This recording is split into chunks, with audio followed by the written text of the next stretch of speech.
Some among them were potentially dangerous. Most were loyal.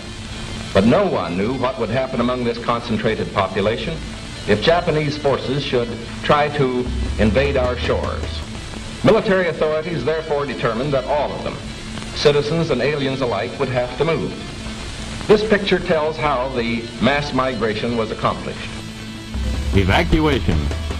More than 100,000 men, women, and children, all of Japanese ancestry, removed from their homes in the Pacific Coast states to wartime communities established in out-of-the-way places. Their evacuation did not imply individual disloyalty, but was ordered to reduce a military hazard at a time when danger of invasion was great. Two-thirds of the evacuees are American citizens by right of birth. The rest are their Japanese-born parents and grandparents. They are not under suspicion. They are not prisoners. They are not internees. They are merely dislocated people, the unwounded casualties of war. The relocation centers are supervised by the War Relocation Authority, which assumed responsibility for the people after they had been evacuated and cared for temporarily by the Army. A relocation center, housing from 7,000 to 18,000 people, the entire community bounded by a wire fence and guarded by military police, symbols of the military nature of the evacuation. Each family, upon arrival at a relocation center, was assigned to a single-room compartment, about 20 by 25 feet. Barren, unattractive. A stove, a light bulb, cots, mattresses, and blankets. Those were the things provided by the government. In 1942, the United States government forcibly relocated over 112,000 Japanese nationals and Japanese Americans to remote housing facilities called war relocation camps for the purpose of detainment, re-education, and forced labor. Of those interned, 62% were United States citizens. President Franklin Roosevelt authorized the internment with Executive Order 9066, allowing military commanders to designate military areas as exclusion zones. This power was then used to declare the entire Pacific coast as an exclusion zone, forbidding people of Japanese descent to live within these areas, unless, of course, they were held in war relocation camps. In 1944, the Supreme Court upheld the constitutionality of these exclusion zones, and in 1945, after 2.5 long years of imprisonment, the interns were finally released. The United States government issued no formal apologies, but did present each former inmate with exactly $25 in cash and a train ticket home, if they were lucky enough to still have one. 43 years later, in 1988, President Ronald Reagan would sign a bill that formally apologized for the internment of Japanese Americans on behalf of the United States government, and finally granted reparations to survivors. The language of the bill stated that government actions of the 1940s internments were based upon 3 criteria: racial prejudice, wartime hysteria, and a failure of political leadership. So what is most important in this bill has less to do with property than with honor. For here we admit a wrong. Here we reaffirm our commitment as a nation to equal justice under the law. In 2001, following the attacks of September the 11th, our government again went into open roundup mode, detaining and imprisoning thousands of United States citizens, again seemingly based upon the same 3 criteria used to intern Japanese Americans: race prejudice, war hysteria, and a failure of political leadership. Let there be no argument.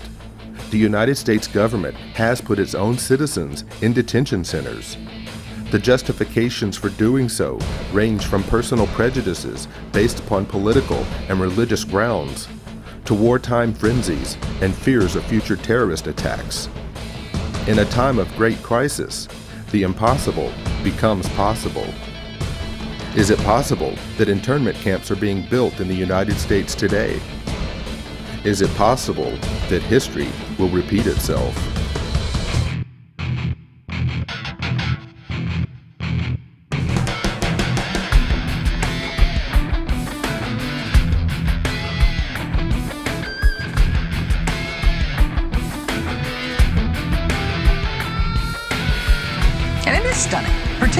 to hear President Obama claim the power to keep people in prison indefinitely with no charges against them, no conviction, no sentence, just imprisonment.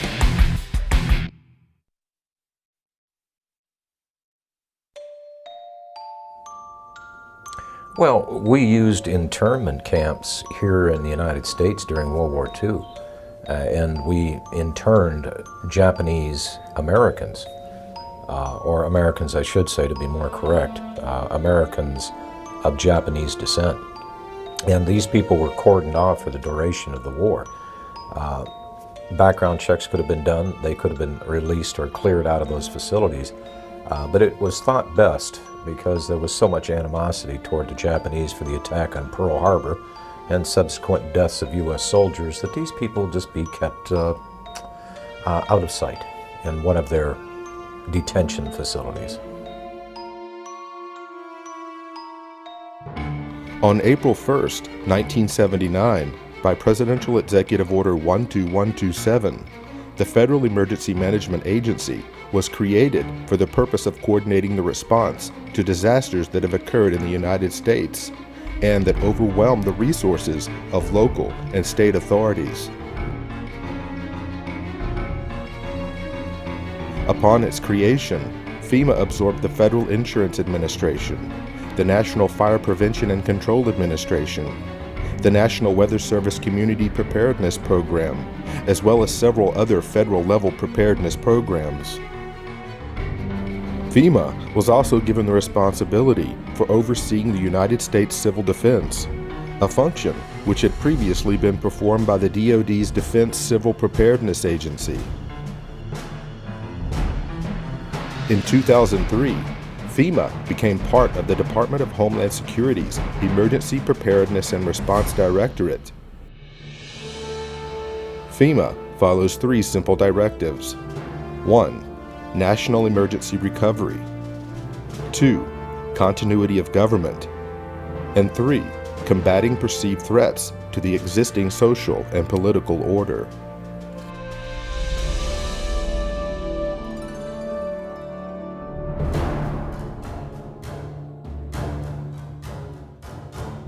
FEMA's implicit objective to provide aid to victims of disasters changed under the leadership of President George W. Bush. Although some may argue, prior to the Bush administration, FEMA's reaction time for responding to and the handling of national emergencies was beginning to improve. But in 2003, President Bush would shift the focus of responding to emergencies in America by placing FEMA under the umbrella of the Department of Homeland Security, whose stated objective was and still is to protect our nation from dangerous people. Did the Bush administration's war on terror mentality take priority over the government's emergency response to provide aid to victims during a national disaster? We're fighting evil. And I remember my first words to him were, Mr. President, my estimate is that 90% of the population of New Orleans has now been displaced. 90%? Yes, sir, I believe it is that bad. That's how bad it is. I really thought that would get just the whole mechanism of the federal government to come charging in, is once again this mentality that it's a natural disaster. It's a hurricane. It's not Al-Qaeda. The most important job of government is to protect the homeland. In the midst of a searing heat wave, Jefferson County residents lined up in their cars for food and water, wondering what took so long. Slow. Everything is slow. The man who runs the county, Judge Carl Griffith, agrees, and in a meeting with President Bush this morning said FEMA's delivery of relief supplies was unacceptably slow.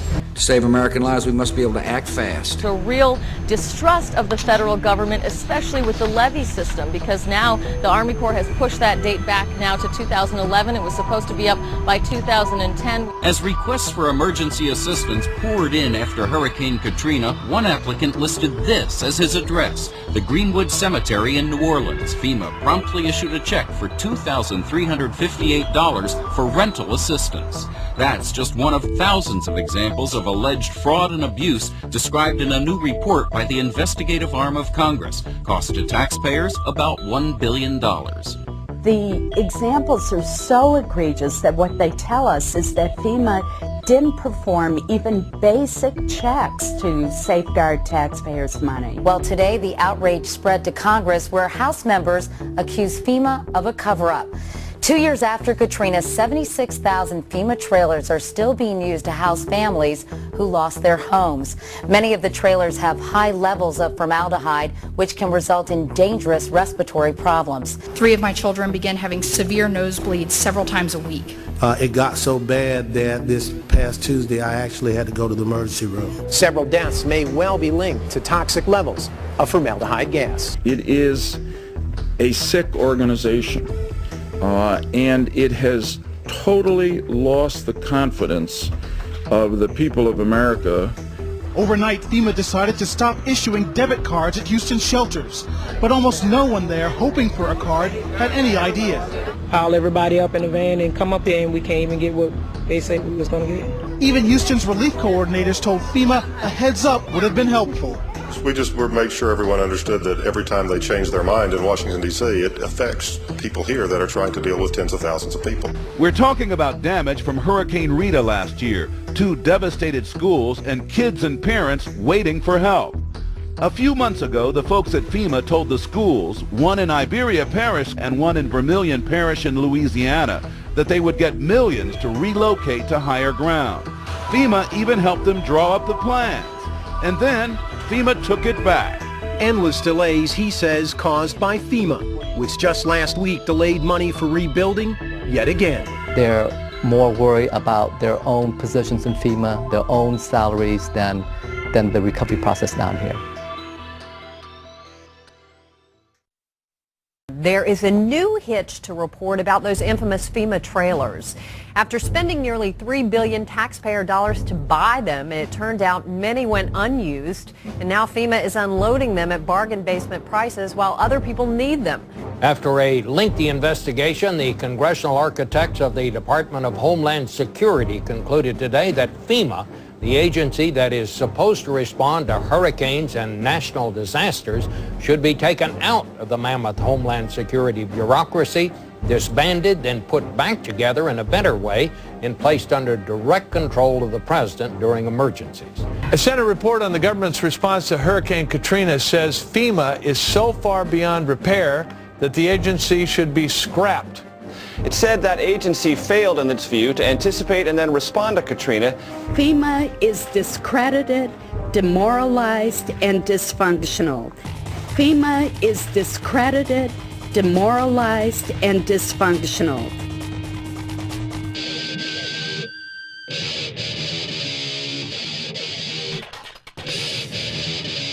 In the mid-1970s, the discredited federal government was more scared of the public than ever, coming off the years of Richard Nixon. And so 2 Cold Warriors inside the White House of Gerald Ford began to bring back some of the Cold War ideas of an executive takeover of the United States through a emergency federal agency. And those individuals were Donald Rumsfeld and Dick Cheney. And so really what we see being set up by Jimmy Carter in 1979 is just a continuation of federal policy to expand a federal takeover plan for continuity of government. And so that's what the Federal Emergency Management Agency was really set up for.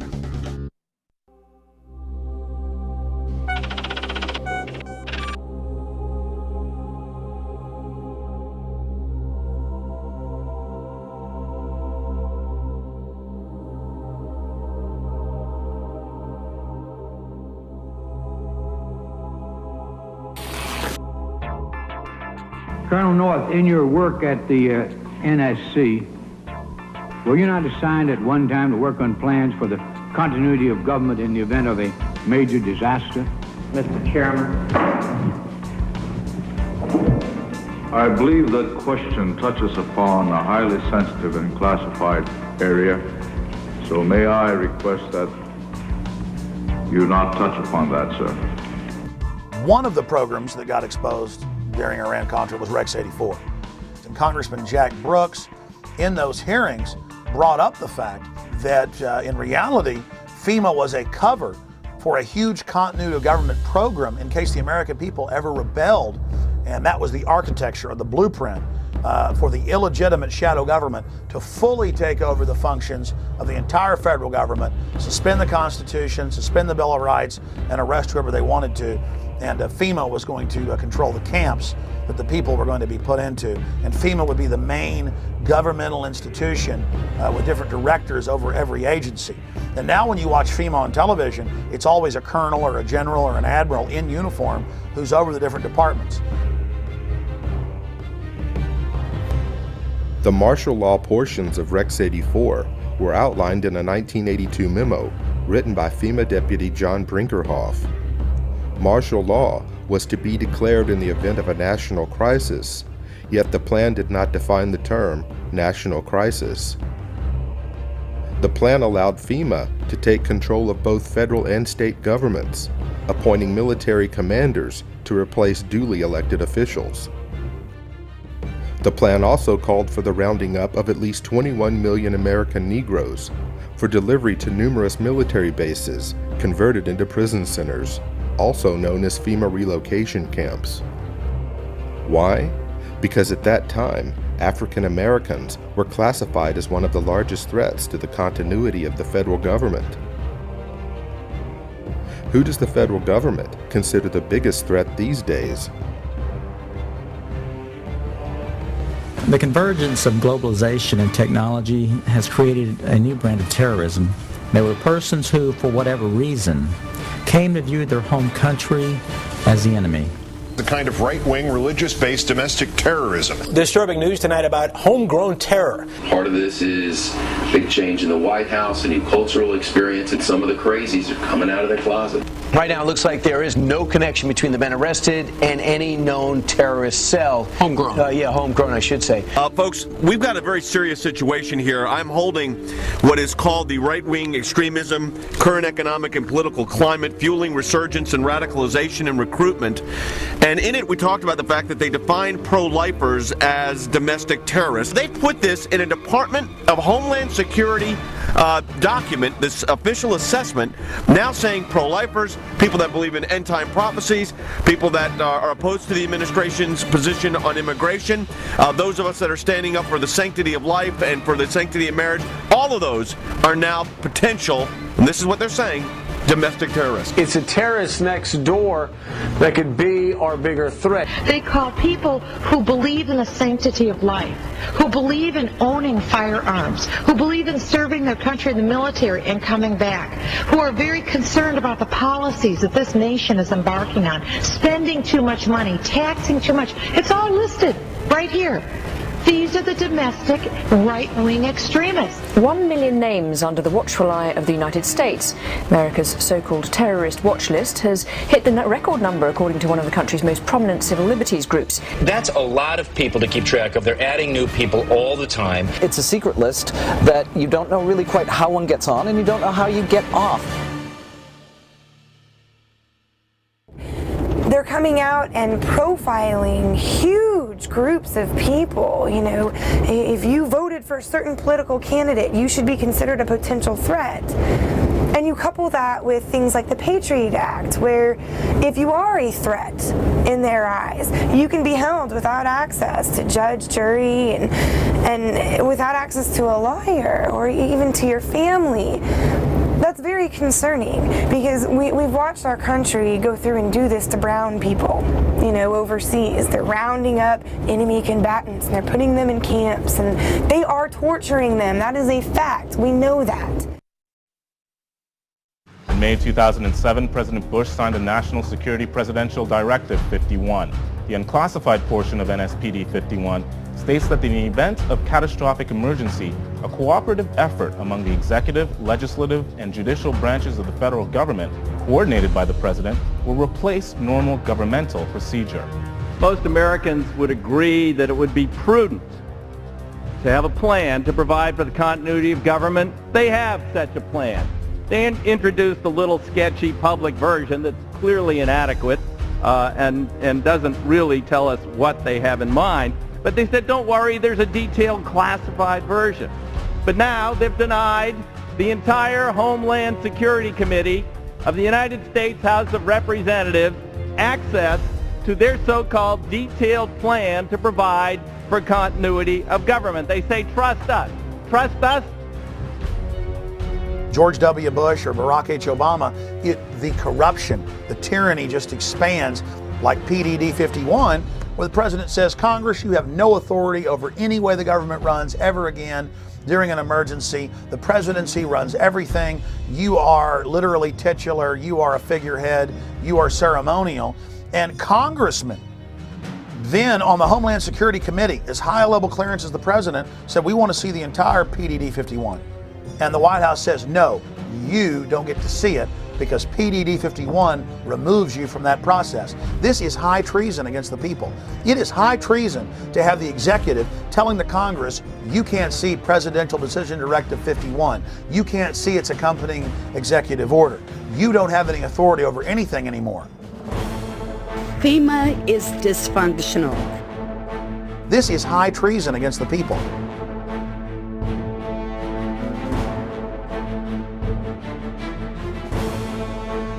The FBI's counterintelligence program was a series of covert and often illegal programs conducted by the United States government and aimed squarely at investigating and disrupting dissident political organizations within the United States.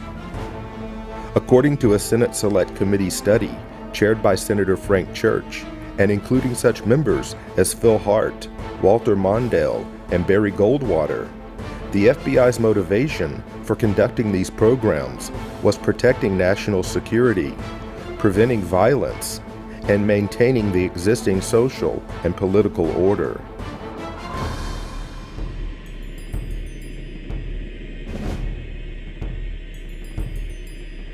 Targets included the Black Panther Party, the Ku Klux Klan, communist and socialist organizations, as well as nonviolent civil rights organizations, anti-war groups, and a broad range of organizations lumped together under the title New Left, which included groups labeled for intensified attention, such as the Southern Christian Leadership Conference, the Student Nonviolent Coordinating Committee, and Congress of Racial Equality. Over the course of 4 presidential administrations, FBI Director J. Edgar Hoover ordered FBI agents to expose, disrupt, misdirect, discredit, or otherwise neutralize the activities of these movements and their leaders. Speakers, teachers, and writers, even individual student demonstrators with no group affiliation, were all fair game. Individual case studies revealed that the FBI was successful in preventing the distribution of books, newspapers, and periodicals. They prevented groups from forming and disrupted peaceful demonstrations and large anti-war marches, as well as denied groups and organizations facilities to hold meetings and conferences. According to attorney Brian Glick in his book War at Home, the FBI used 4 main methods for their counterintelligence program. Number 1, infiltration, getting agents on the inside in order to undermine trust and scare off potential supporters.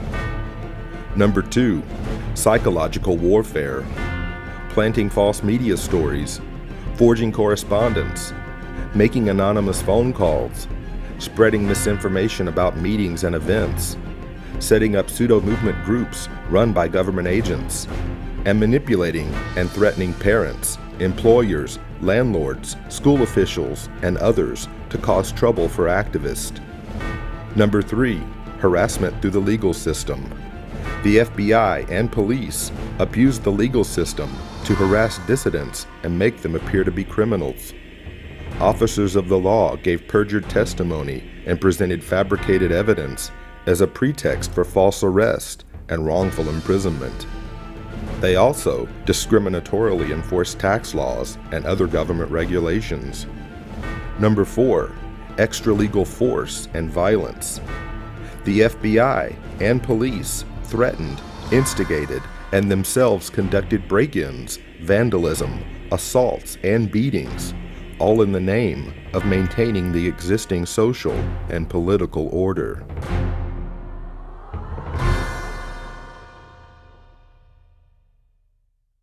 Increased security for 4 New Jersey Supreme Court justices after their home addresses were revealed in a webcast by a self-proclaimed white supremacist.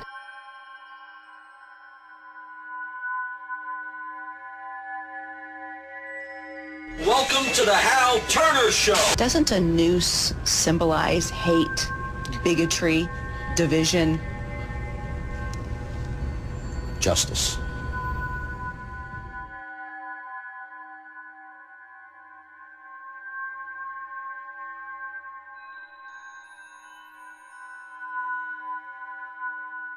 Who are you? Where are you calling from? Hola, Hal. This is Pedro. Spick, From San Diego. don't call my radio show anymore, you filthy spick animal.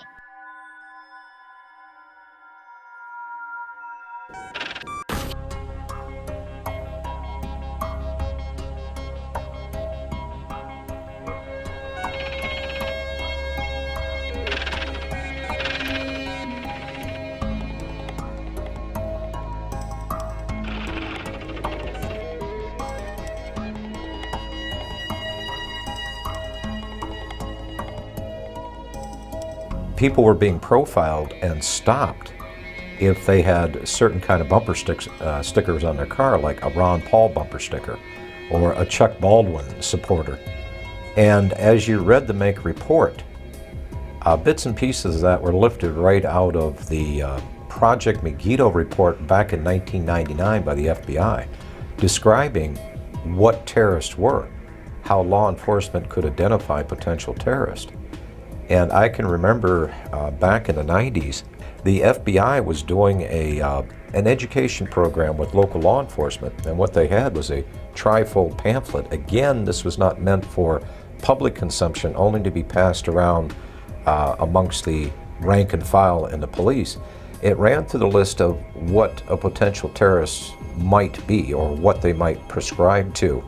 And the list is kind of interesting. If you were a supporter of the Constitution, if you were an ardent supporter of the Second Amendment, or even if you were a person of deep religious conviction, you might be a member of a certain cult.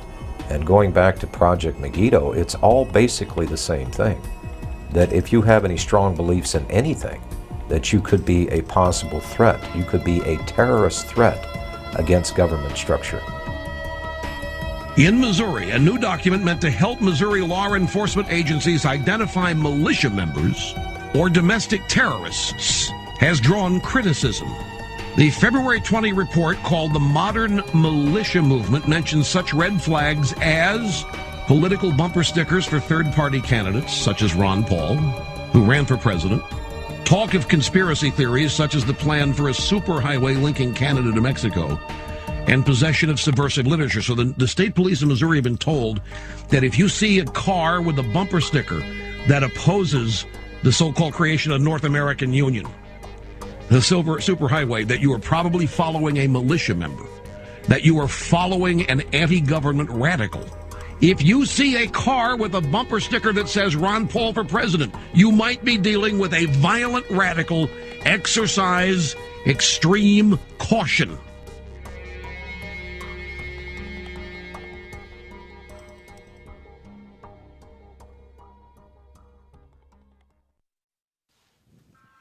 You're watching Camp FEMA. We're going to go back to the film here in just a moment. But every week I am called by Salon, Newsweek, you name it, saying, Mr. Jones, what's your proof of FEMA camps? And then I give them the evidence that you see in this documentary. And we go over the Military Commissions Act and the fact that Halliburton was in the Houston Chronicle and Wall Street Journal getting huge government contracts to build these camps. And there's been congressional hearings about it. And they have the National Emergencies Centers Act. And they're introducing legislation to be able to arrest citizens and strip them of their citizenship and their rights and hold them in detention centers. We know about black sites and ghost sites overseas. And all of this evidence is in the film Camp FEMA. It is vital that you share this link with everyone you know, and that you also support the filmmakers by getting a copy of Camp FEMA American Lockdown at campfema.com or infowars.com. And of course, you can also download it in super high quality at prisonplanet.tv. Again, ladies and gentlemen, we are turning into a high-tech police state. They are setting up all these secret police powers, and Camp FEMA American Lockdown is something every American needs to see, but also people in other parts of the world, because this global corporate system is setting up the exact same type of archipelago of secret camps all over the world. And the same producers of Camp FEMA, William Lewis and, of course, Gary Franchi, have also released Don't Tread on Me, Rise of the Republic, that shows how the states can take back our nation and the difference between a republic and a democracy. Please support the filmmakers so they can make future documentaries by getting the DVDs at Infowars.com or CampFEMA.com. Now back to Camp FEMA.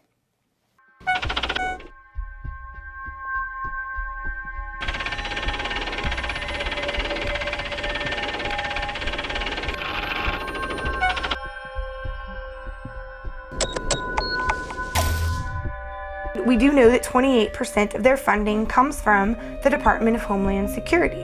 This is not the first time that a report has been issued to Missouri law enforcement and surrounding fusion centers in other states by the MIAC Center.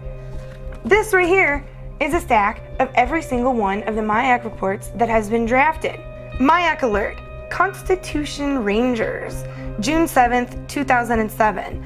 You've got the Black Separatism Bulletin, November 4th, 2008, American Radical Islam Converts. Here is the MIAC Strategic Report dated 11/28/2008 on the anarchist movements. You've got it on the Modern Committees of Safety, Voice of the People, or Militias in Disguise. That's January 9, 2009, which came out right before the infamous MIAC Strategic Report on the Modern Militia Movement. So they've been producing these documents for quite some time. If the people profiled in this document could be considered a potential threat to law enforcement, that means they could be considered a potential domestic terrorist. And if you have the word terrorist attached to your name, whether it is domestic or foreign, the Patriot Act still applies to you, whether you're an American citizen or not. I remind you that before the Nazis began to persecute and incarcerate and kill and so forth the Jewish people in Germany, the first thing they did was label them as extremists and fanatics and all these kind of things and get the people conditioned against them. And then with the approbation of the general populace, they were able to unleash the fury of the state against them, and we all, of course, know what happened as a result of that.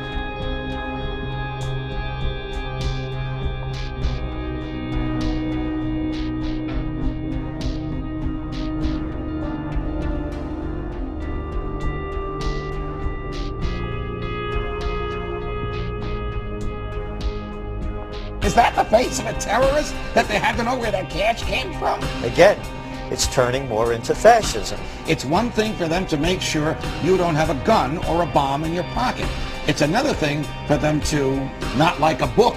This shows you the danger of profiling. Maybe he was profiled because he had a Ron Paul bumper sticker. An anti-tax demonstration is scheduled for downtown's Keener Plaza April 15th, but charges are flying that one of the organizing groups is an extremist anti-government group. The Southern Poverty Law Center and the Anti-Defamation League have their own opinions about the Constitution Party. I think we'd consider it a fringe right-wing political party that we consider to have extremist roots. When we talk about the New World Order, it is mimicking, if not duplicating, language that comes out of organized white supremacy.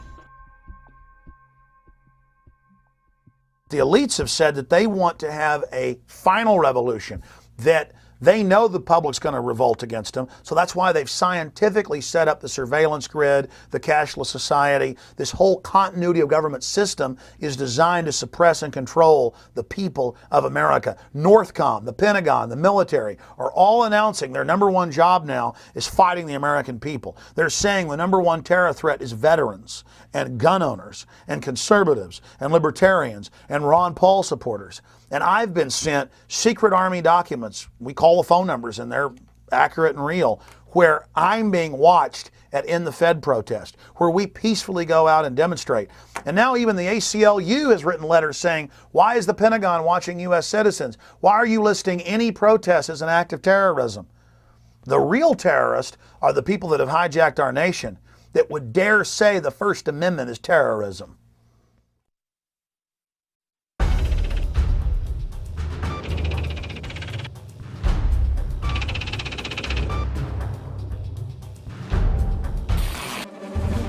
Two new reports out document an alarming rise in the number of hate groups in the United States. The Southern Poverty Law Center's intelligence report found 926 active hate groups in the country. That's up more than 50% from just 2000.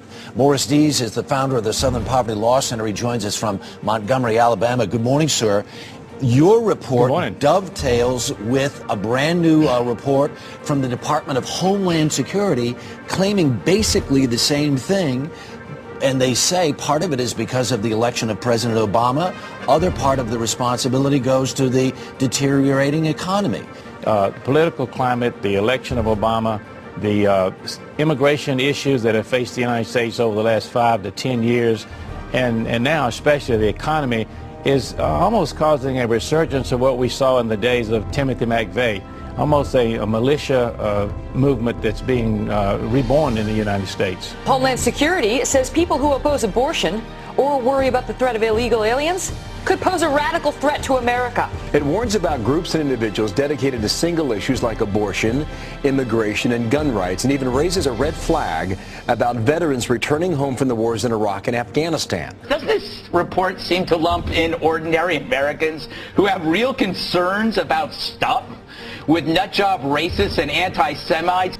There's one thing that's glaringly missing here. No discussion about the real terrorists, the Al-Qaeda cell groups and others that are located inside the United States. It's all about domestic. It's not overseas. The most dangerous. It literally changes the entire focus for the Department of Homeland Security has been doing.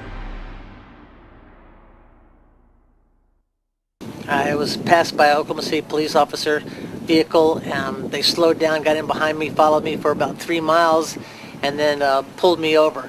When the officers approached my vehicle, they asked me if I knew why I was being pulled over, and I said no, I had no idea. And they said it's because of the sign in the back of your truck. And I said, my sign that says aboard Obama, not the unborn.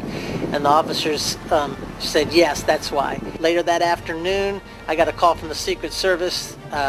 They wanted to do a quick walkthrough of my house to make sure I wasn't some kind of radical racist. Why would Americans, under the guise and the threat of worldwide terrorism, why would they willingly give up or relinquish their rights to government when our rights did not come from government in the first place? Our rights merely came from God. They were enumerated by the government, put in the Bill of Rights as a reminder not to us, but those in power as to not violate them. And I know the history of government, not just American government, but the history of government well enough to know that most governments acquire power and they do not like dissent. We are losing our freedoms in the United States. Most Americans do not realize that we have free speech zones in the United States. I mean, talk about an oxymoron. You know, all of the 50 states are a free speech zone. You're an American. That by definition creates a free speech zone. We have freedom of speech because we stand up and say what we think, not because the Founding Fathers ratified the First Amendment in 1791. So if we're losing the free speech zones, the governments in general throughout history have tried to quell dissent by controlling the media, which we already have in this country, and by generating fear of confrontation. After Seattle, the feds said we can't allow protests anymore in America. It's too dangerous. That's why we're going to have free speech zones miles away from where the events are, in baseball fields, in church parking lots, where nobody can see you or hear you. You've got your First Amendment, but you've got it way over here miles away. That all started as a beta test in Seattle in '99 with the police, after they'd staged the riots, with hired anarchists, coming up to people saying nowhere in the city could they even wear a pin saying no WTO. And the police say, hey, First Amendment is suspended in Seattle, and the news pushed it like it was a good idea and the right thing to do. The lines are open. This is First Word, ladies and gentlemen. At 877-367-2526. Whatever's in your head, call and share it at this moment. Hello. Yeah, how you doing, Alan? My name's Austin from Florida. I was recently looking around on the Army's website, Army.mil, and I came across this document called the Civilian Inmate Labor Program. This was put on in 2005, and I was just reading over the first couple pages. Just in the first couple pages, this document on the Army's own website talks about converting military bases and installations into giant prisons and establishing civilian inmate labor programs. Have you ever heard of this? No. This is on Army.mil, if anyone wants to look it up. Okay. It came out in 2005. Another conspiracy theory. This is on the Army's website, Yeah. sir. All right, so we're all going to be in prison, right? They're going to have prison Well, term? I don't know, but, obviously there's a document that has Yeah, there are lots of plans documents for it. in lots of places. But this is on the military's own website. Yeah, okay. There. Yeah. Army.mil. Okay. I'm on Army.mil. Says the link's broken. There's no such Army.mil. Can you get to Army? I can't get to Army.mil.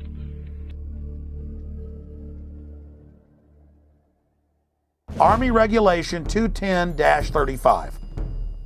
Now, this was set up in 1986 secretly. And for 10 plus years, it was secret. And in 1997, Bill Clinton declassified this, and we were the first major radio show to cover it. Since then, it's been expanded. This lists 12 camps to hold American citizens that have been built by the United States Army. And ladies and gentlemen, some of these facilities have U.S. citizens in them now. But it's all being done administratively. To beta test the Army running camps, they did deals with the federal government and now states to take prisoners convicted in the civilian courts and to then stick them on U.S. military bases administered by the Bureau of Prisons but operated by the U.S. Army.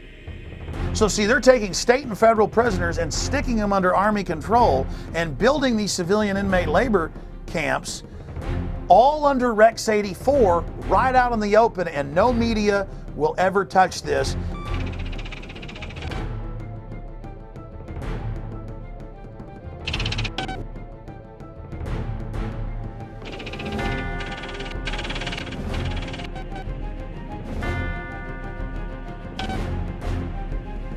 Beginning in October, the Army plans to station an active unit inside the United States. Under NORTHCOM and under the new Homeland Brigade, that was first going to be 3,000, and then 20,000, and then 40,000. The 3rd Infantry Division's 1st Brigade Combat Team has spent 35 of the last 60 months in Iraq. Combat-hardened troops who've been running camps and centers in Iraq are now coming back to the United States to, quote, carry out law enforcement actions. The Army unit may be called upon to help with civil unrest and crowd control. There has been some concern and some misimpressions that I'd like to correct. The primary purpose of this force is to provide help to people in need in the aftermath of a WMD-like event in the homeland. This force has got no role in civil disturbance or civil unrest, any of those kinds of things. The Army Times reporting, quote, they may be called upon to help with civil unrest and crowd control or to deal with potentially horrific scenarios, end quote. NORTHCOM, the Northern Command that came into being in October of 2002, when that came in, people like me were concerned that the Pentagon was going to use its forces here in the United States, and now it looks like, in fact, it is, even though on its website it says it doesn't have units of its own. Now it's getting a unit of its own. And the Army Times said during civil unrest inside the United States that the Army's new job would be engaging the American people. The Posse Comitatus Act of 1878 generally prohibits federal uniformed services from carrying out domestic law enforcement duties, except in cases expressly authorized by the Constitution or an act of Congress.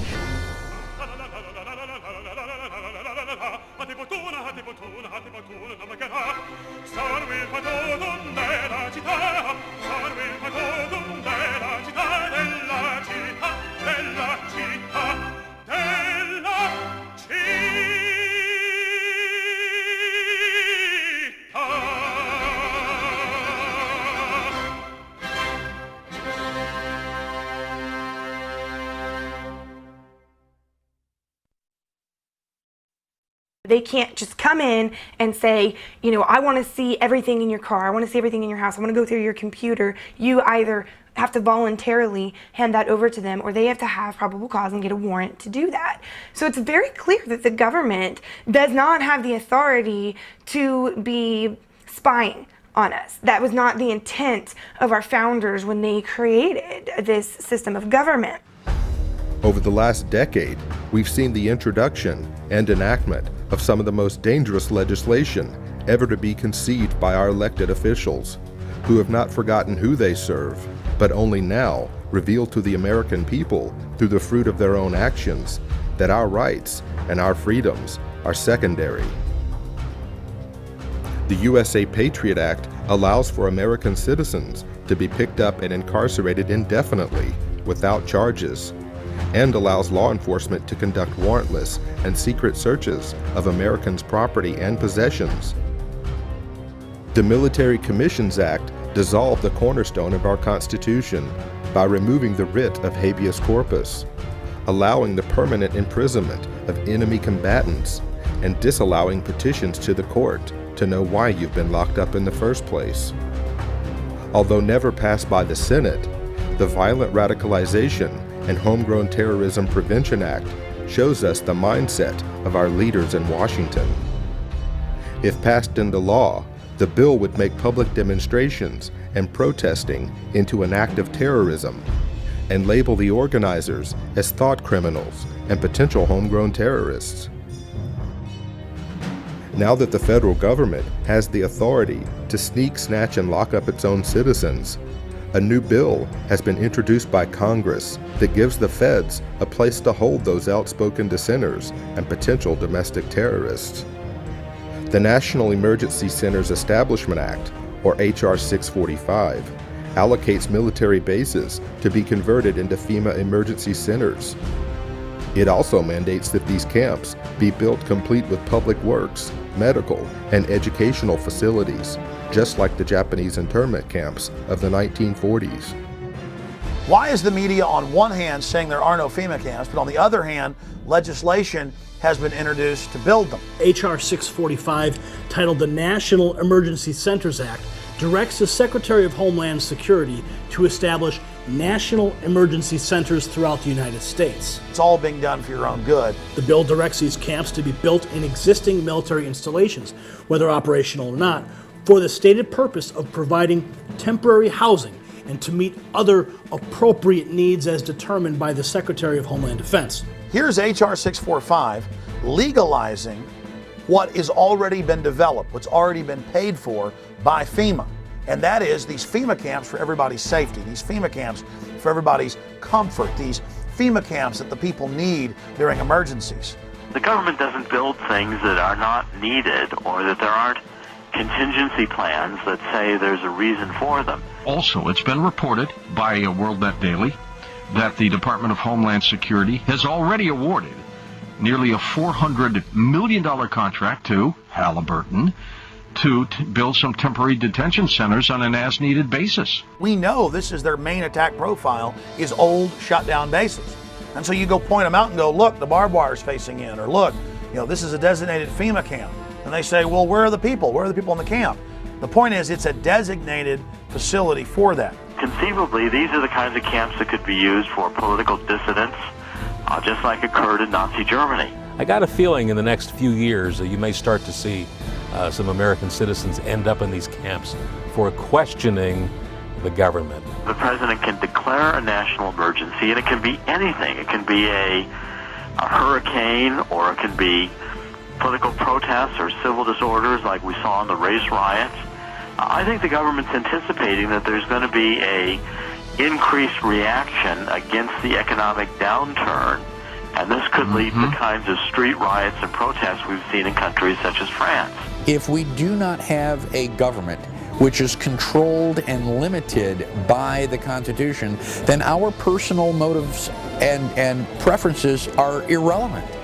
You know, it doesn't matter if you have freedom of speech if you're in a, FEMA concentration camp. It doesn't matter. You're certainly not going to be allowed to have a gun inside a concentration camp. And, all of our rights are predicated on a free America. And if we don't have a free America, all of the other questions become moot. Don't these companies have a responsibility morally if they're in there building camps and building shackles and building barbed wire facing in to speak out and say this is unconstitutional in the United States? Well, of course they do. But Kellogg Brown and Root was connected to some of the contracting that went on at Camp X-Ray, Guantanamo Bay in Cuba. So this is their business. I talked to the Department of Homeland Security spokespeople, and they affirmed the contract with this KBR, the former Halliburton company, was in place. The Department of Homeland Security was ready to build these contingency as needed detention centers anywhere in the country in the event of any kind of a national emergency, including natural disasters or, again, riots or protests. Just because you think someone might commit a crime doesn't mean that they have done anything, and does not mean that you have the right to punish them for what you think they are going to do.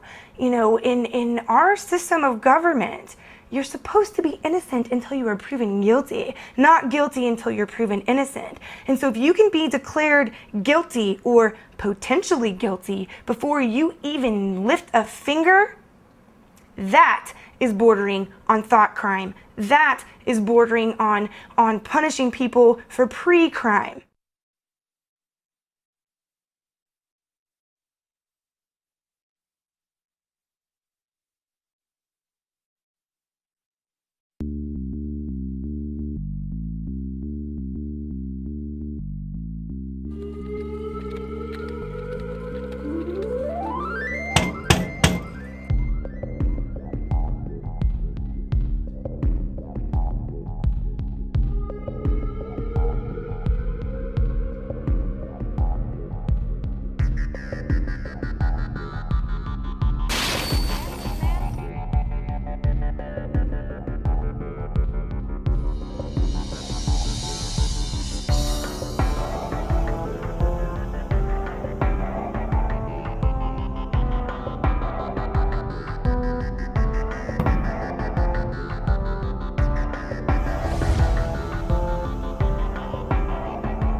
I never understood these words before the thought police showed up at my front door. Liberty isn't something that we touch or feel or grasp in our hands. You can't taste it or smell it or hear it. It doesn't have a particular shape or size or color. It's intangible, elusive, and in constant need of nurturing, or else it withers and dies on the vines of tyranny. Modern tyranny is a lot more sophisticated than the Hitlerian or Stalin-esque things we've seen in the past. But even in Hitler's day, they knew how to sell it. And they advertised the camps as, hey, look, people don't like you here in the Warsaw Ghetto. You're not allowed to have jobs. You're not allowed to work. Get on the trains. We're coming to take you to a safer place where you're going to be able to work and be amongst your own people. They put them on trains, took them to the camps, killed the old and infirm, worked the other people to death. And they advertised, hey, we're going to delouse you, going to give you a shower, march right in here.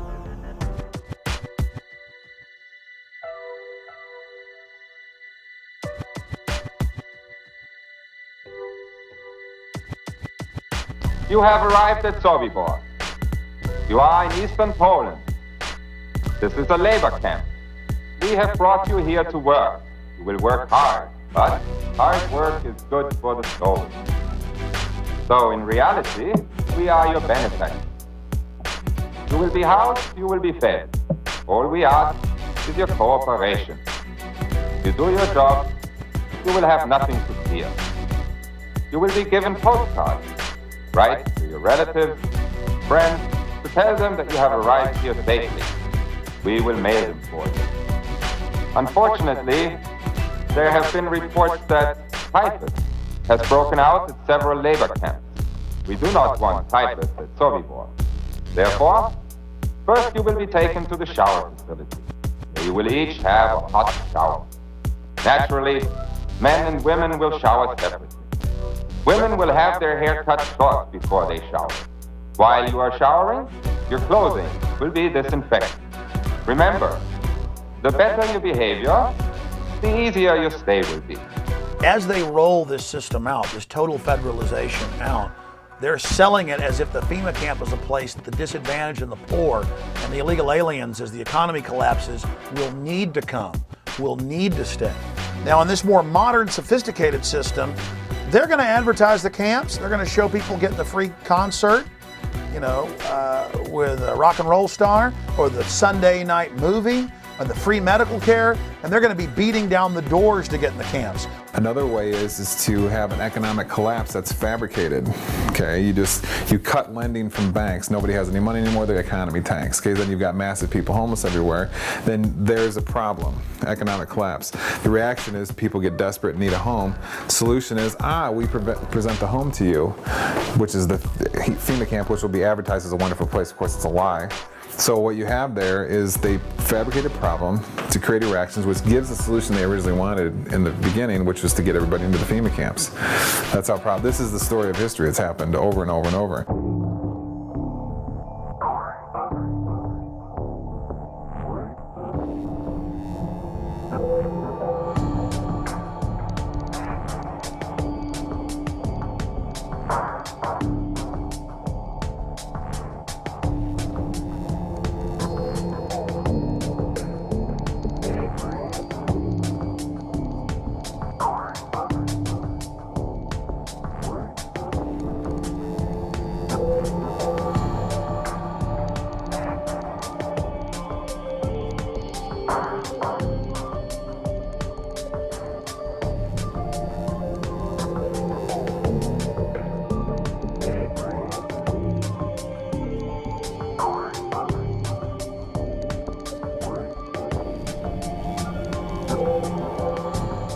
If you can detain people, I would call them quasi-concentration camps.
In 1999, American citizens were put in the Sandpoint Naval Brig outside of Seattle, Washington, and the news reported that FEMA was in control of the operation and was using the closed naval base as a mass prison.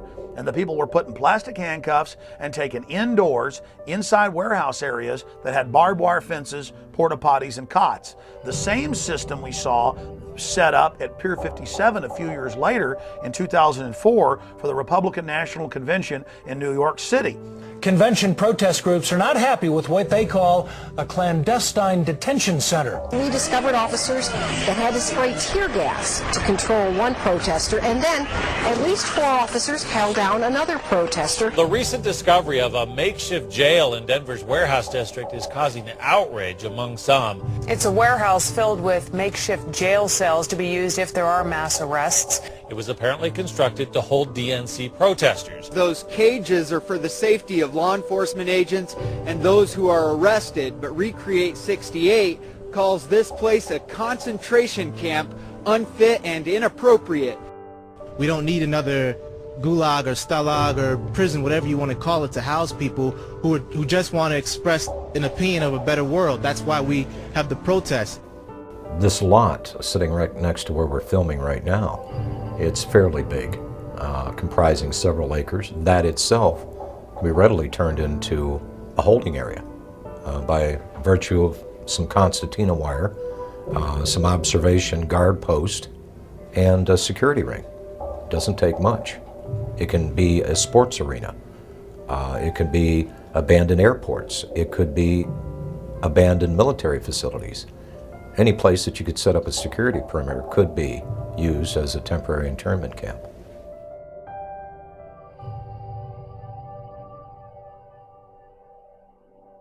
Well, it's recording. We got a FEMA RV thing right over here. I don't think that's okay, dude. I think it's a security guard. Yeah, but why is a FEMA RV parked in front of the mall? in front of the mall. In front of the closed part of the mall. That's real weird. Dude, look, it says Department of Homeland It's the Security. Department of Homeland Security parked in front of the mall? In front of that closed part, though. Can you go? No, you can go in there. What kind of... Why do we need Homeland Security at the mall? No. Do we need Homeland Security right here? Look, it says it right there. That says U.S. Department of Homeland Security. And why are they parked in front of the mall? Oh, man, that's what I want to know. What are y'all doing here? We just saw. I just want to know. I want to know what y'all are doing here. Step outside. Will you tell me what's going on? I will be more than happy as soon as you step outside. Sure. Is there a reason you're doing that? We just saw the FEMA cam, and I thought y'all were part of the. There's some sort of emergency, or what's going on? Been shut down. Or not the mall. This store had already been shut down. But Is there some reason why FEMA's here, though? in case Ike hits. Ike? In case what? Told him he's not. Dude, you're just a security guard. I'm a security guard. Don't tell me that. I'm sorry. We're part of an organization that is just making sure everybody understands what's going on these days. I don't understand why y'all are here though. Well and fine. Still didn't explain why y'all are here. I'm not going to. Okay, just don't step. So back. what kind of operations are going on inside? Have a good day. Just tell me what kind of operations are going on inside. They built the temporary detention center. It was about 780 beds that have really made a difference. We still have a long road ahead of us, but FEMA's going to stick with us, and I know we'll make it. It's a $37 million facility. It was built in Indiana. It was modeled off of a modern facility in Michigan. It originally was designed in the States and brought down here in sections, so we put it together like one big Lego piece. Then people started noticing on the backs of flatback rail cars these little 1- and 2-person mobile concrete jail cells. And those indeed have been manufactured by the tens of thousands and purchased by the federal government and local governments. And they've been stockpiling on county, city, state, and federal land hundreds and hundreds and hundreds per site of these little mobile concrete jail cells. So there certainly is a buildup of that type of equipment.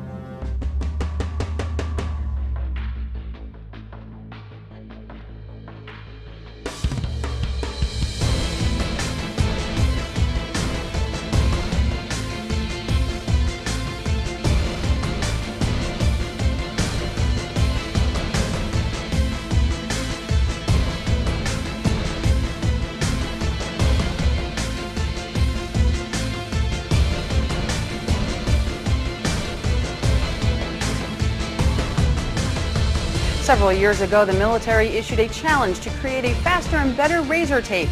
They wanted a barrier that would be at least 50 inches taller than the standard fence and one that could be deployed faster than 30 man-hours. Ulster County-based Cobra Systems is getting ready to ship the first batch of its express razor wire to the U.S. military.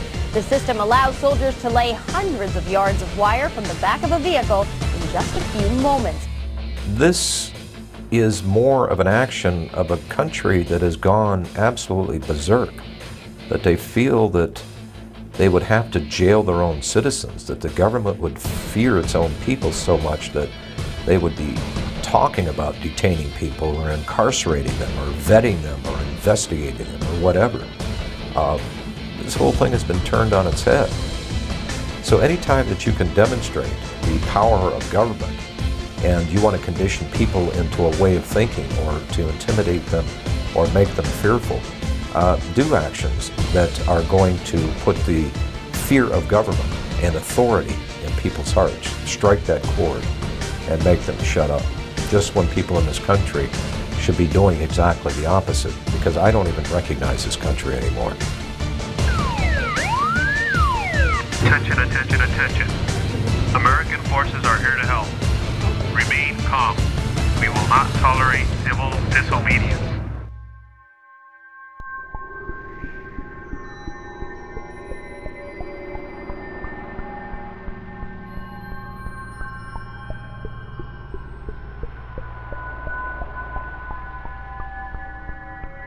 Military Occupational Specialty Internment Resettlement Specialist. This MOS plays an integral role in providing a uniform system of handling prisoners and detainees. Trained as internment resettlement specialists to control and supervise detainees to ensure their humane treatment. For this job, the Army will train you to use specialized equipment to monitor activity, to conduct searches, and to inspect areas where prisoners work and live. Here, you'll train to in-process prisoners and detainees and to brief them on their rights. After your initial entry training and advanced individual training, you'll work long hours, day or night, in a garrison or field environment, where you may practice emergency procedures, detect and confiscate contraband, and escort prisoners outside the facility. Military Occupational Specialty Internment Resettlement Specialist.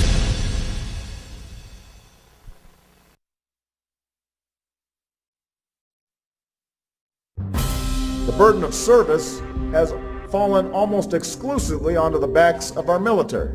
And that's why I won't just ask for your vote as a candidate. I will ask for your service and your active citizenship when I'm President of the United States.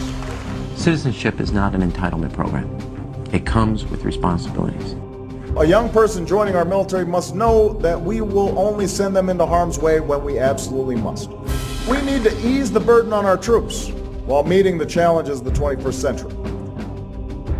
People of all ages, stations, and skills will be asked to serve. Because when it comes to the challenges we face, the American people are not the problem, they are the answer. We cannot continue to rely only on our military in order to achieve the national security objectives that we've set. We've got to have a civilian national security force that's just as powerful, just as strong, just as well funded. Everybody somewhere between the ages of 18 and 25 will serve 3 months of basic training and understanding in a kind of civil defense. That universal sense of service, somewhere between ages 18 and 25, will give Americans, once again, a sense of what they are to be American and their contribution to a country and a common experience. We were taught, my brother and I, is that you have an obligation to give back. That's why community service has been such a big part of my life. Our troops need to know that we're making the same commitment to this country that they've made. I love Obama.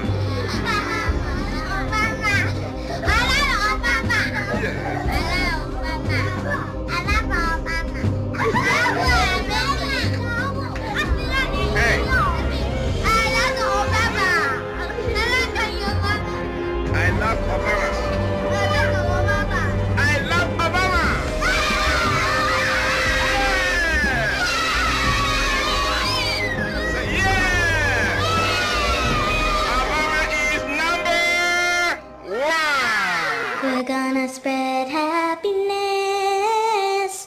We're gonna spread freedom.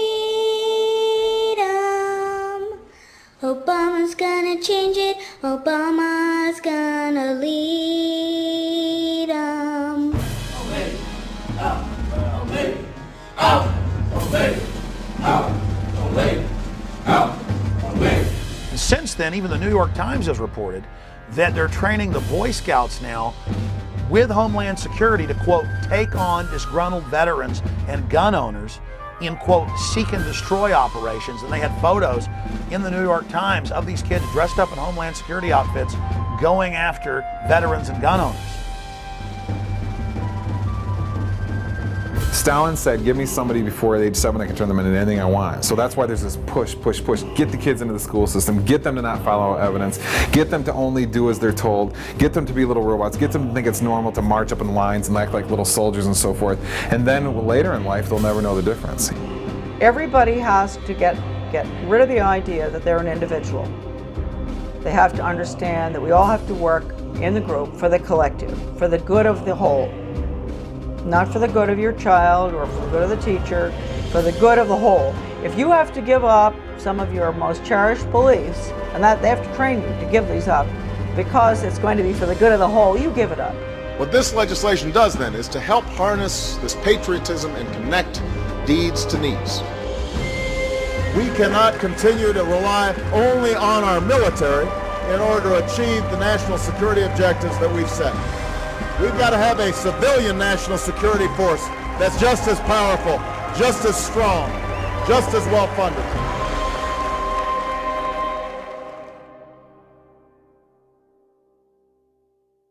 They've been turning on the American people and working against our interests for a number of years. And the people that you may be seeing that are going to be targeted to be put into these camps, these dissidents, these disenfranchised, disaffected people, the government would never, ever turn on the American people. They would never create a situation where they were so displeased with their government that the government may be forced to throw these people in concentration camps. They'd never do that, would they?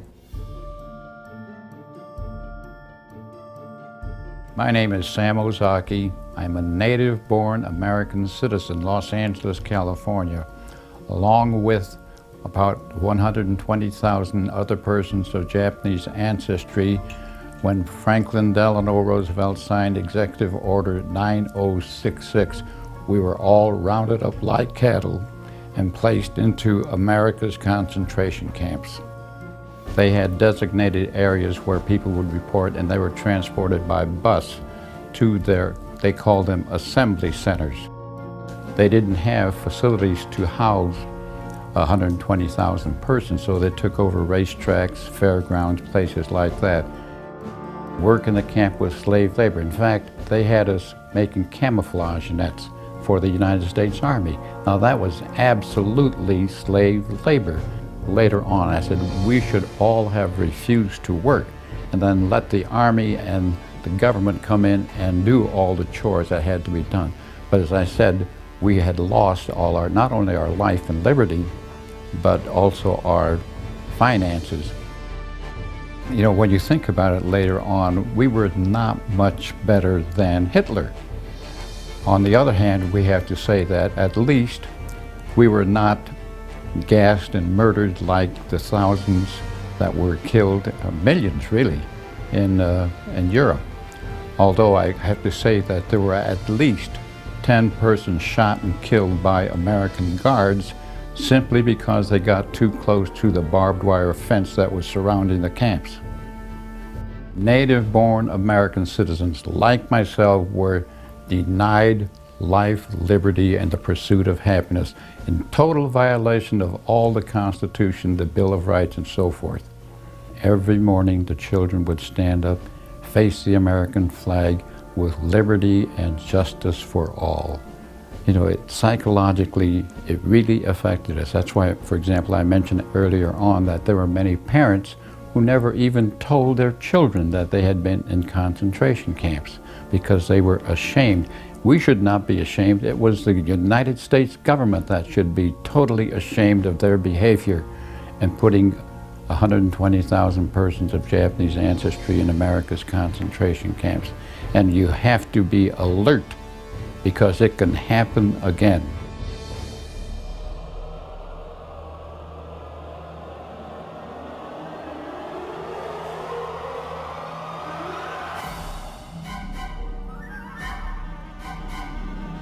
If we look at American history between 1942 and 1947, the data that was collected by the Census Bureau was handed over to the FBI and other organizations at the request of President Roosevelt.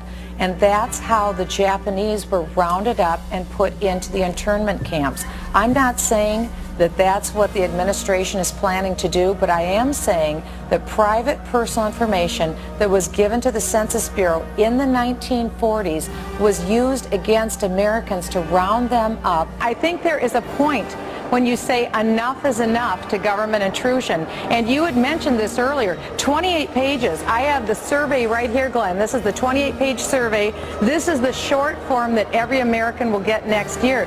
Does the federal government really need to know our phone numbers? Do they really need to know, like you said, the date and time that we leave, mental stability? You know the one question that's not on this survey, Glenn? Are you a U.S. citizen? I am just not comfortable with the way this census is being handled, with associating with ACORN, with the questions that are being asked, with Americans being compelled to give this information. How will this be cross-checked? Will it be held privately? It's up to a $5,000 fine. They're saying that if somebody who is connected with ACORN, now working for the U.S. Census, shows up at your door, knocks on it, and demands to know your race, your employment status, the name of everybody in your household, whether you've ever received food stamps, and your phone number, and everybody else's phone number, and you say, I'm not really comfortable giving that to you, you're going to get fined $5,000. The United States government between 1942 and 1947 passed the Second War Powers Act. They used the U.S. Census information to round up the Japanese and put them in the internment camps. Okay. Americans were told that they wouldn't have their information used against them. They did.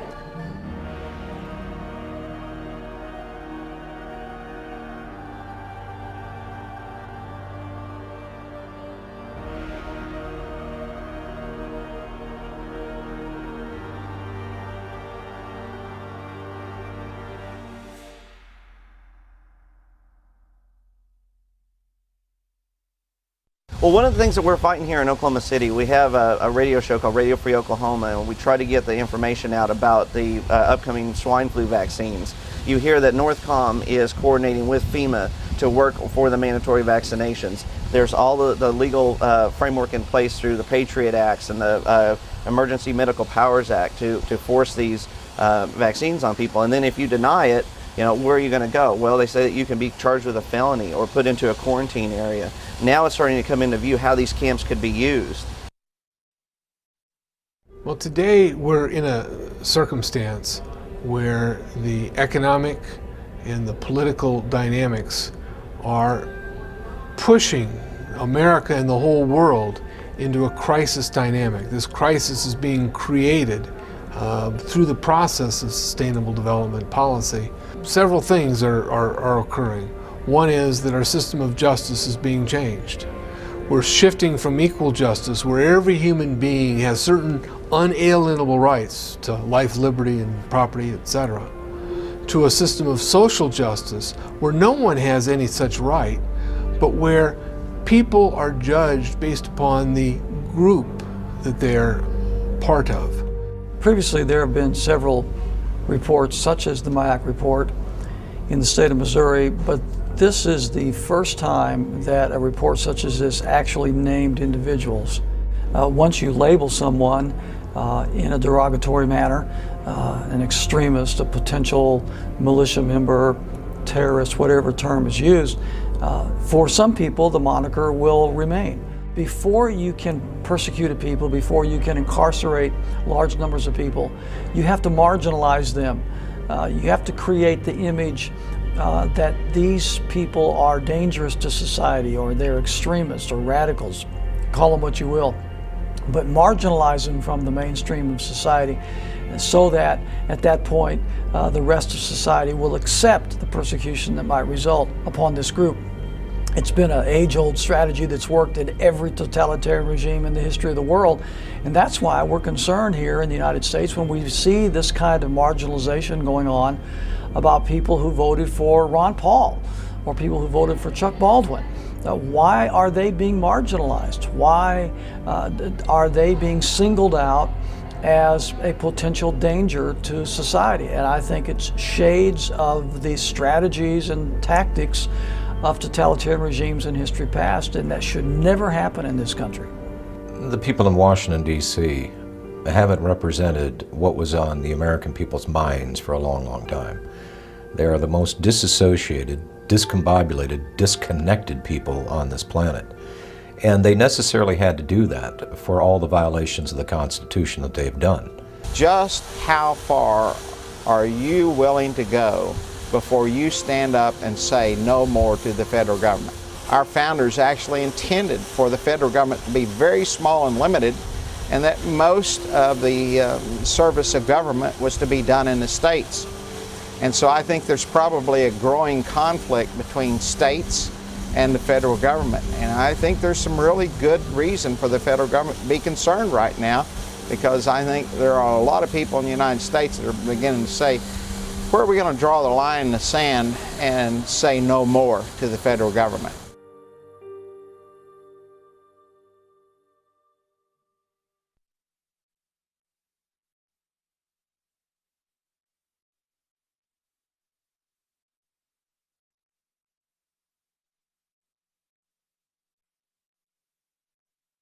Every generation faces tyranny. Every generation faces corruption and is forced to stand up against it or become enslaved. Our ancestors fought and died so that we'd have the little bit of liberty we have now. It is a sacred treasure. And from liberty comes all prosperity. The human race is depending on all of you out there that are seeing this information to educate yourself on the facts presented in this film and then to take action. We've got to forget about Washington, D.C. I think Washington, D.C. is too far gone. It's a cesspool of iniquity. I think it's totally and thoroughly corrupt. It doesn't matter which party you put in charge of the White House or Congress, nothing of substance changes. I really think the power and strength of the people rests where it always has rested, and that is with the states. So we need to start putting some teeth into our state laws, and we need to be electing sheriffs that are going to protect us from federal agents when they initially don't understand this because their civics lessons weren't very good in school. The 10th Amendment very clearly says any authority not granted to the federal government by the Constitution belongs to we the people and the sovereign states that make up this union. The states had all the power. They gave some few powers that are listed in the Constitution to the federal government and kept all the rest for themselves. Well, my first guest works for the people of Oklahoma, and he's trying to do right by them. But he believes it's kind of hard to do that when the federal government keeps butting into the state's business. And now he's working to pass a bill in the state of Oklahoma that would declare state sovereignty from the federal government. Well, the resolution is saying that the Constitution is the supreme law of the land and that it specifically delegates certain powers to the federal government, and all other powers are reserved to the people and the states, and that the federal government has increasingly moved out of that framework over the last several decades, and that they need to get back into that proper role. A number of states already have them. Many more are considering similar resolutions as a bulwark, proponents say, against the federal government handing down laws that they see as unfunded or unconstitutional. Ongoing pattern of overstepping its constitutional authority. Dozens of states are now considering resolutions asserting their sovereignty under the 10th Amendment in the Constitution, pushing back against Washington's intrusion into everything from land use to gun control. And there's really somewhat of an uprising in the states across the country is this federal law called the Real ID Act. Texas appears ready to declare its sovereignty again. A resolution doing just that has the unabashed endorsement of the state's governor. I believe the federal government has become oppressive. I believe it's become oppressive in its size, its intrusion in the lives of its citizens, and its interference with the affairs of our state. The bill, HCR 50, is currently in Texas's House. It reasserts the constitutional guarantee of the 10th Amendment. We need to focus on our state government. We need to focus on our state legislators, the governor's mansion, the state Supreme Court, the sheriffs at the state and local level. All these agencies need to be the focus of freedom-loving people. And if you do treasure the notion that your rights are unalienable, meaning imbued in you by our Creator, and you want to defend the American circumstance, the only way we can effectively battle the Agenda 21 protocol is to do it locally. We have the checks and balances in the states to be able to maintain the freedom of our people. You get involved in your local area. I mean, that's where you can affect the most change. I don't know why we have FEMA. I don't see anything about a FEMA in our Constitution. I think it should be eliminated. We're fighting tyranny. We're standing up for liberty. We're the good guys. We have the moral high ground on our side. All you have to do is get started. Take that first step, and then you'll find that you get this momentum, and you can't stop it. We are the government. Do whatever you can to get involved and get to know what is happening in your state. Are they watching people in your state and sending information up to FBI and Homeland Security? Are you going to be profiled in a report issued by your state?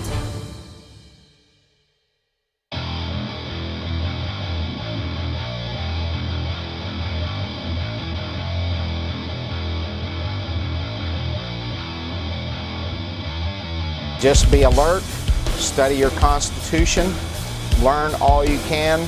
I think there's certain basic organic documents that you need to become familiar with. I would start with the Mayflower Compact. The next one I would urge you to read is Patrick Henry's famous speech where he ended by saying, "Give me liberty or give me death." Certainly the Declaration of Independence is one it's a philosophical framework. The Constitution came along after that to be actually the blueprint or the framework of a building built upon the ideas espoused in the Declaration of Independence. You must read the Federalist Papers and the Anti-Federalist Papers, Northwest Ordinance, George Washington's Farewell Address.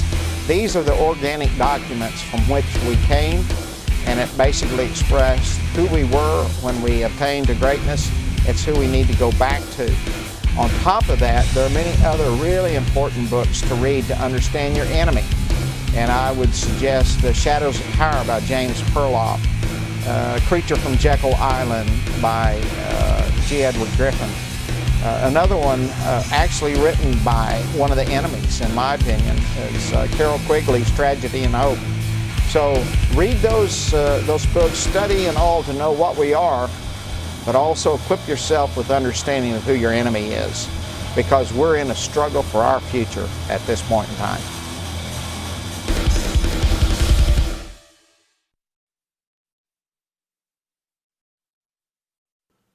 Thank you for watching Camp FEMA American Lockdown.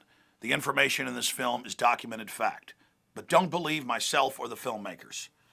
Research the information you've seen in this documentary and prove for yourself that it is a bona fide reality. And then please take action with this film and show it to everyone you know. And other documentary films available at campfema.com and infowars.com, like Don't Tread on Me, Rise of the Republic. When you purchase the films, you're also supporting independent citizen filmmaking and the alternative media that is now really discrediting the establishment. We have come so far together, and it's exciting for me to see other great filmmakers like William Lewis and Gary Franchi out there taking action. They couldn't have done this work without all of you out there supporting them, so I want to thank you. If you want to get involved in Gary Franchi and William Lewis's organizations, you can visit the website restoretherepublic.net or takebackwashington.com to get involved with other patriots in your area in our fight to restore our constitutional republic and to remove it from the control of the offshore criminal cartel known as the New World Order. I would also encourage you to visit Infowars.com and PrisonPlanet.com, my news websites, and my syndicated radio broadcast, because we are continually covering the latest developments in the battle against the globalist. Thank you for watching Camp FEMA.